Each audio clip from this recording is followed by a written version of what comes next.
She was the ugliest, most disgusting girl of all time. I was grossed out by it. Hated her. She wanted to train, like maybe we got her in the ring once and, made sure to hurt her so she'd be out another 2 months, but she'd still be with us because she was dedicated.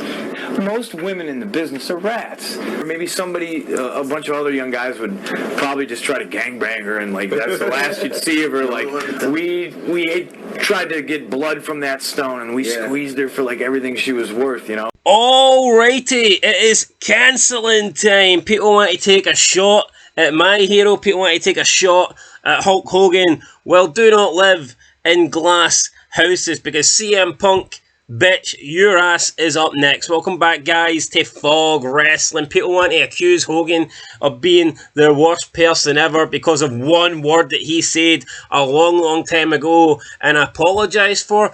Well, let's have a little look into one of the guys currently on the WWE roster that hates Hulk Hogan, that called Hulk Hogan out on Raw on Netflix a few months ago. None other than CM Junk. Yes, this disgusting piece of human life form, this absolute cretin of society, this piece of shit, this cancer who causes drama, who causes controversy everywhere he goes. He seems to think that his shit does not stink. Well, CM Punk, it absolutely stinks, and here right now, you're going to get flushed. So we're going to look at this interview that CM Punk done with his little butt buddy from back in the day, Colt Cabana, where he was talking about some woman that they used while in the indie scenes, basically abused this woman, gaslit this woman, took advantage of this woman, purposely hurt this woman, just so they could have an easy ride, just so they could save a bit of money, just so they could have a slave to essentially drive them from point A to point B. Fucking disgusting. Let's get into it. The other unofficial member of the Gold Bomb Mafia, of course, if you asked any of us, she was not a member, but to her, this is her world. I couldn't even tell you her real fucking name. She is the Bikini Girl. Bikini Girl. That is strictly what we called her.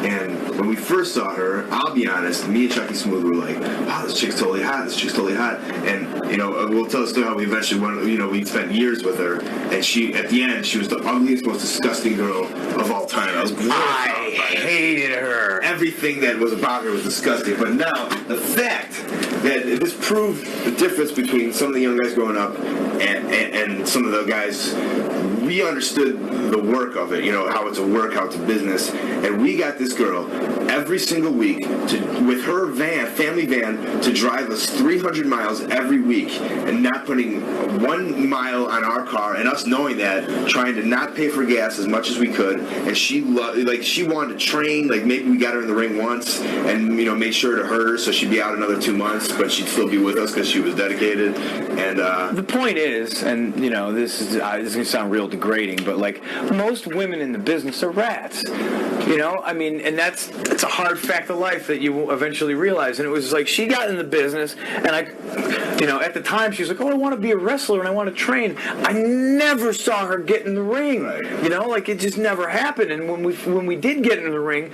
all it took was like a good forearm shot, and then that was it. Yeah. She was done. So we always kind of kept her in check, but she would be Bikini Girl. She would wear bikini and walk around the ring when the show started and take people's ring jackets and, sunglasses. We made sure that there was a spot for her. Or not a spot, but just whatever, so she could drive us and no one would be putting miles on our cars. No miles on our cars, no gas out of our pocket, you know what I'm saying? Because it was like, we weren't getting paid more than, sometimes 30, 40, right. $50 from Ian and stuff like that. And we certainly weren't getting trans. Right. So it was always just like me, Chucky, Cabana, Prazak, maybe occasionally somebody else. But we'd always fill up that bikini van, and drive it down. And how many tickets would she get? Like, none of us would ever drive. Oh, can one of you guys drive? No, I'm really tired. I just got off of work. That was the thing where maybe somebody, a bunch of other young guys would probably just try to gang gangbanger, and like that's the last you'd see of her. Like we tried to get blood from that stone, and we squeezed her for like everything she was worth, you know. And she'd like, always have like snacks for us too. Yeah, like because she was one of these girls who, like, you know, her aspiration in life was to have a kid. She wanted to be a mom, so she thought she was like kind of the den mother, and we let her fucking believe that. Yeah, it was, you know, evil, you know, blah blah blah. So there he is, guys. There he is right there. Mr. CM Punk, the so-called great guy, the so-called big believer in women's rights and women's wrestling, and the guy that's going to stand by and protect women.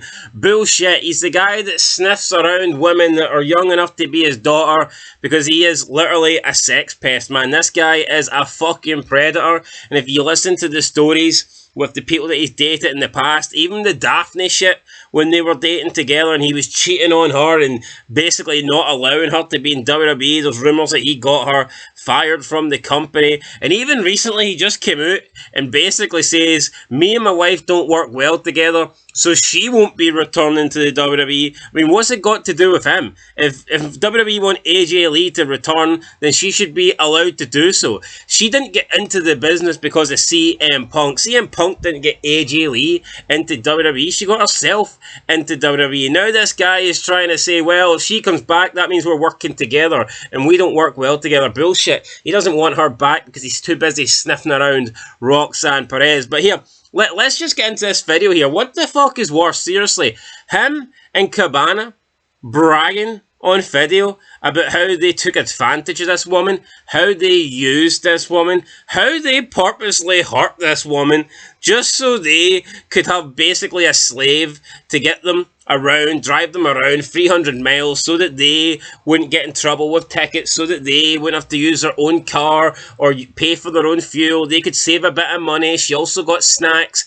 And then when it came to her trying to get in the ring, maybe trying to learn a little bit, they purposely hurt her so that she wouldn't be able to wrestle. I mean, how fucking disgusting is that? I mean, you want to talk about abuse, you want to talk about just being a downright disgusting person. That's what CM Punk is right here, right now, and there's no doubt about that. So, I mean, let's break down, it was about a 3-minute video, let's just break it down at the beginning. So, I mean, he points out straight away that he hated her. Well, guess what, CM Punk, you know, you're a shitty person, and I'm sure there's a lot of people out there that hate you too. But, I mean, just at the beginning, the way he kicks off this interview, you can actually tell that he seriously doesn't like this person. And for what? Why does he not like this? Maybe she was like one of the few women that actually wouldn't sleep with him, and he just took offence to that. Who knows what this little cunt was thinking. Maybe that's what the C stands for.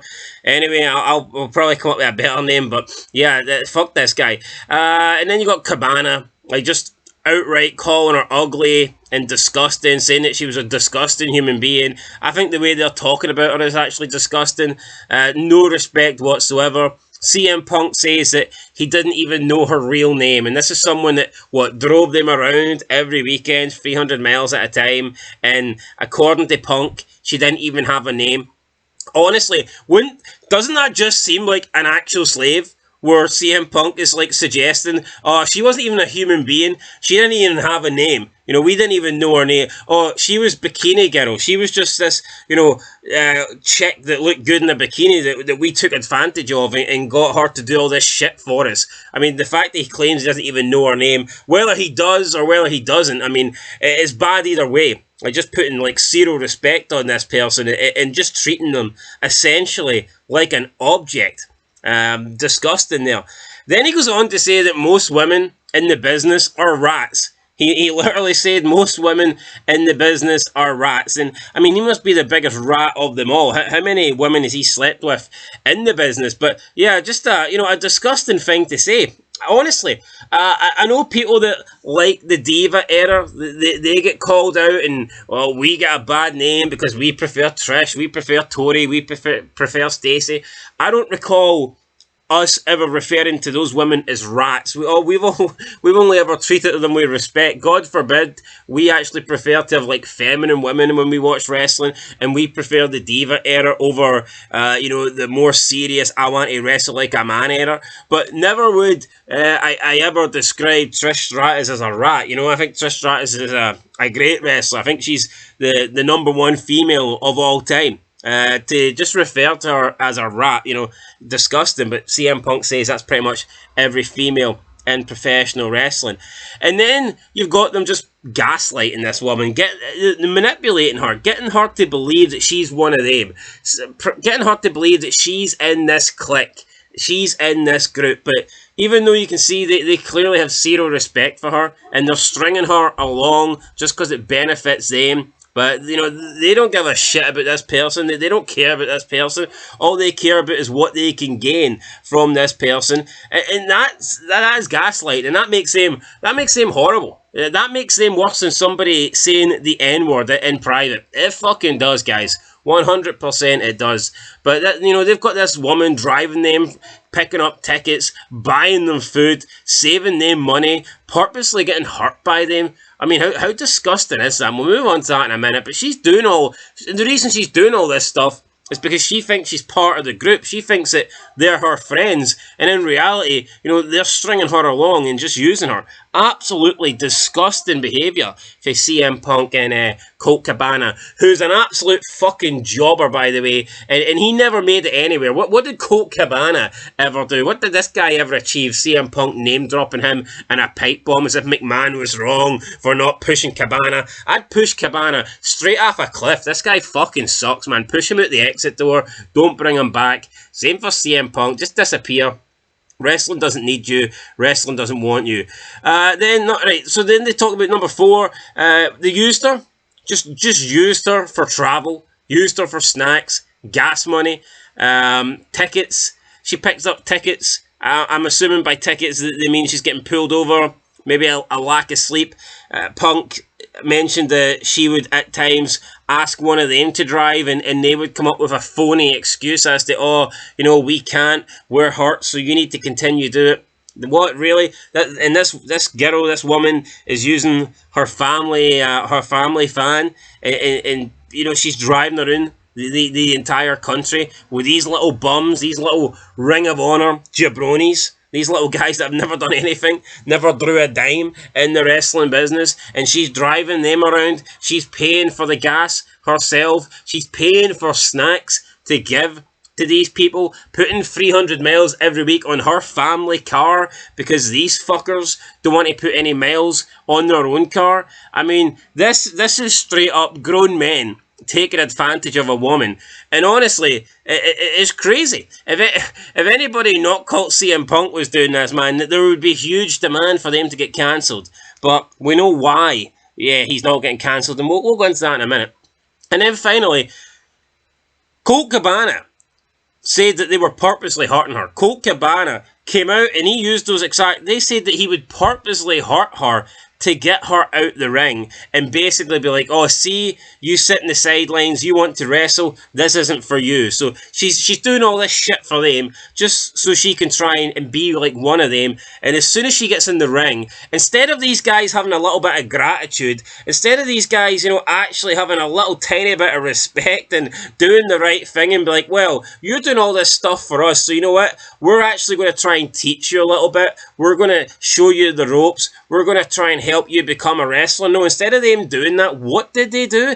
They purposely hurt her to keep her out the ring, and I guess so they can keep their ring time at the highest the highest amount of time as possible. So they hurt her and get her out the ring so they can have more time to themselves in the ring. How fucking disgusting is that? And you got Colt Cabana there, all proud about it. Yeah, we purposely hurt her. And then you got Punk laughing, and then Punk's like, yeah, all it took was a good stiff forearm, and that was her out of there. I mean, these two are literally bragging on camera about how, this woman that did everything for them and ran about, and they treated her like a slave, a piece of shit, and she would do all this stuff for them. And then when it came to them doing something back for her and helping her, instead of trying to train her a little bit in the ring, they purposely hurt her to get her out of the ring.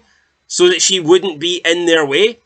That is fucking disgusting. And then he adds in the fact, she wanted kids, and you can just see the disdain in his face. You can just, the way he talks about it, as if her wanting kids, her ultimate goal of wanting children and to be a mother, he's talking about it as if that's like some sort of horrible thing. Of course, CM Punk, this guy, the thought of birth would obviously put this guy off. I'm sure he's one of these freaks that wants to. Well, we know he's a freak, that he wants to kill these babies before they're even born. So I mean that doesn't surprise me. But yeah, you want to talk about why CM Punk is getting away with this, and why no one's coming after CM Punk. I mean, it's pretty obvious. Look at this guy. He's got all the beliefs that they want you to have. He hates patriotism. He hates Trump. He hates America. He's all for trans rights and all this bullshit. And straight away, that's a red flag. That this guy is trying to promote like kids, teens mutilating themselves. Why the fuck would any normal functioning person believe that is a good thing? And this, trans life matter, and he trans kids, protect trans kids. No. How about we protect kids from the likes of CM Punk? How about we protect women from the likes of this fucking arsehole, who honestly, I will never ever praise this guy again, or want this guy in wrestling again. I used to have a little bit of like respect for his in-ring work and his promo ability, because I do think out of this newer generation of wrestlers, I think he is one of the better ones. But nah, man, this guy is an arsehole. And of course, listen, do you honestly think if this guy came out and spoke about how he was a Christian and how he believed in God, if this guy came out and was patriotic and loved his country and was pro Donald Trump, brother, do you think that all this shit you think the shit that he's done wouldn't be getting brought up? Do you think this wouldn't be, there wouldn't be a witch hunt on him to cancel him? Of course there would. But because he's this big massive liberal, this big massive bell end, who, he's pro all the things that they want him to be. Pro trans lives, pro trans kids, pro all this other crap. Then he's protected, because that's the way it goes. But he ain't protected here. He's not protected on Fog Wrestling. He's a bum. He's a loser. He's a cancer to wrestling. And as far as I'm concerned, we're done with this guy. 25 reasons why CM Punk's coming soon. And you heard that here first, guys. It's coming. It's coming. He's pissed me off, man. I'm done with CM Junk. Fuck him. Absolutely fuck this guy. So, yeah, that's it. CM Punk, absolute loser. Him and Colt Cabana treating this woman like an absolute pile of shite. Undeniable. And, yeah, apparently Hogan's the bad guy. Let's cancel Hogan because he said the N-word. Could you imagine? Well, just imagine that this is like, for example, Hogan and Flair, and they are on camera, and they're talking about they've done this to a female band. Are you telling me there wouldn't be an outroar? Of course there would. Of fucking course there would. But there won't be nothing here, because Fragile fucking Phil, he ticks all the boxes that they want him to tick. Well, he's ticking one box on Fog Wrestling. Arsehole. And it's a big tick, guys. It really is. Anyway, that's it. Catch you in the next one. Hi. CM Punk, you absolutely suck. You got your ass handed to you in the UFC. You act a tough guy, but in reality, you ain't beating up anybody in a fight. Fuck, I don't even know if this guy could beat up Jack Perry in a fight, to be honest. But we'll see. We'll see. Catch you guys in the next one. Till then, peace.